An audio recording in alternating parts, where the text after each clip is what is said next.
Bom dia, meus amados. É uma honra poder estar aqui com vocês mais uma vez nesse precioso devocional da Palavra de Deus. E nessa manhã de sábado, eu quero convidá-los a meditar comigo aqui na segunda carta de Paulo a Timóteo, a partir do capítulo 1. Vamos ver aqui a partir do verso 3, tá bom? Vamos ver aqui o que Paulo escreve aqui nessa segunda carta aqui para Timóteo. Algumas ações de graças e conselhos que Paulo começa a dar a Timóteo, tá bom? Todas as vezes que lembro de você nas minhas orações de dia e de noite, eu agradeço a Deus a quem sirvo com a consciência limpa, como também os meus antepassados serviram. É muito importante a gente lembrar aqui que Paulo está escrevendo essa carta aqui dentro da prisão. Paulo estava preso. Então, para mim já é um grande testemunho, já é um grande exemplo, porque um homem que está preso e mesmo assim de dentro da prisão ele continua escrevendo cartas às igrejas e orientando, auxiliando, fazendo missão mesmo estando preso, né? Fazendo missões mesmo estando preso. Então isso é muito lindo, isso é muito maravilhoso, é um grande exemplo para nós que apesar das dificuldades, dos problemas, das privações que Paulo estava passando, mas em nenhum momento ele deixou de anunciar o Evangelho. E aqui nessa carta, ele está falando diretamente aqui a Timóteo, dizendo que nas orações dele, ele sempre estava agradecendo a Deus pela vida de Timóteo. Então Timóteo sempre foi um discípulo muito querido por Paulo. Paulo era um homem que amava de verdade a vida de Timóteo e investia na vida dele constantemente.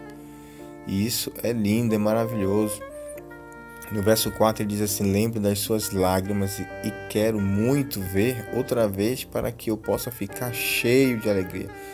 Paulo tinha saudade de Timóteo e sentia falta de Timóteo. Então a gente percebe que é um relacionamento muito além de líder para liderado. É um sentimento de paternidade mesmo, de amor.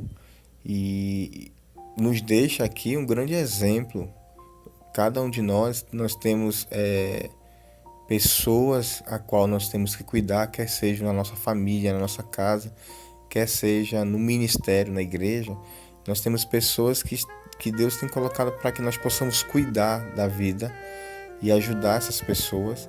E Paulo deixa esse grande exemplo, a forma que ele trata esse discípulo precioso, esse filho espiritual na fé, Timóteo, é algo surpreendente, tá? Olha o verso 5: lembro da sua fé sincera, a mesma fé que a sua avó Lloyd e Eunice, a sua mãe, tinham, e tenho a certeza de que é a mesma fé que você tem. Paulo também tinha um relacionamento não só com o discípulo, mas com a família do seu discípulo. Isso é muito precioso, porque nós precisamos alcançar também a família dessa pessoa que nós estamos cuidando. Você compreende?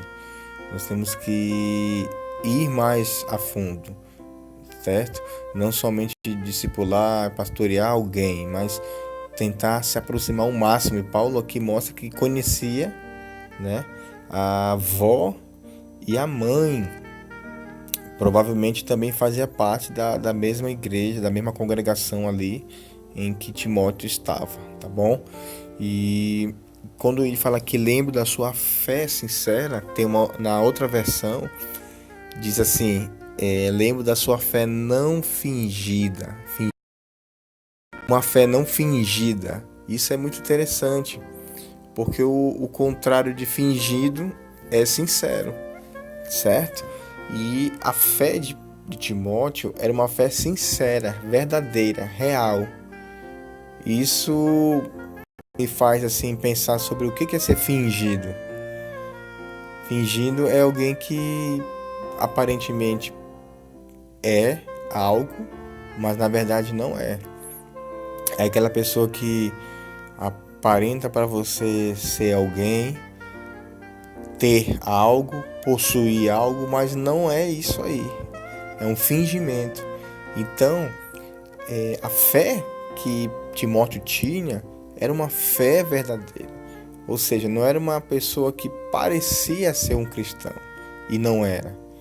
Não era alguém que tinha uma aparência, se vestia muito bem igual um crente, igual um cristão, e não era. Mas Timóteo tinha uma fé, e essa fé era verdadeira, era sincera, era uma fé que foi provada pelas circunstâncias, pelas dificuldades, era uma fé viva em Cristo. E é essa fé que nós temos que ter, uma fé que é provada pelo fogo. Talvez você nesse momento está passando por uma prova muito grande, muito difícil, e a sua fé está sendo provada. Você está sendo provado para ser para ser um verdadeiro cristão. Assim como o ouro, ele precisa ser refinado pelo fogo, nós também, a nossa vida, ela passa por esse fogo da provação, com a intenção de sermos aprovados. Amém, queridos? Então, não tenha medo das provações, não tenha medo das tribulações, das dificuldades, das afrontas que a vida oferece. Nós precisamos encarar esse desafio e avançar na nossa vida, na nossa fé, para que daqui a um tempo, depois que tudo isso passar, a gente possa olhar para trás e ver o crescimento, a revolução que aconteceu na nossa vida. Eu lembro daquela passagem, daquele momento que Jesus está no barco com os seus discípulos e começa uma grande tempestade e o barco começa a balançar e a água entrar dentro do barco e os discípulos ficam desesperados, apavorados, e Jesus está ali deitado, descansando, e um dos discípulos vai lá com Jesus, acorda Jesus e diz: ó, Jesus, nós estamos morrendo, a gente vai morrer afogado, e nos ajude. E Jesus diz assim: homem de fé. E imediatamente Jesus dá ordem para que as ondas se acalmem e tudo se transforma em uma bonança, em uma tranquilidade. Então, o que eu penso é que a fé, as dificuldades nossas que passamos, vêm para provar a nossa fé, a nossa confiança, a nossa dependência de Deus. E Paulo fala aqui sobre essa fé sincera, essa fé verdadeira, essa fé viva que Timóteo, a sua avó e a sua mãe tinham em Deus. É uma confiança realmente e uma dependência total de Deus. O verso 6 fala aqui: por isso quero que você lembre de conservar vivo o dom de Deus que você recebeu quando coloquei as mãos sobre você. Mais uma vez aqui Paulo lembra Timóteo que sobre a vida dele existe o dom de Deus. E esse dom, Paulo não descreve e não diz qual é esse dom, mas eu vejo muito forte aqui, através do contexto em que está inserido, é o dom da pregação do Evangelho, o dom de anunciar, de ser um evangelista. Timóteo era um evangelista, um propagador. Então, uma vez que esse dom foi derramado, foi liberado sobre a vida de Timóteo, Paulo diz para ele não esquecer. E nós também não podemos nos esquecer, queridos, dos dons que Deus já liberou, ou o dom que Deus liberou sobre a nossa vida, para que nós possamos sempre manter essa chama viva, acesa, da pregação do Evangelho, qualquer que seja o nosso dom.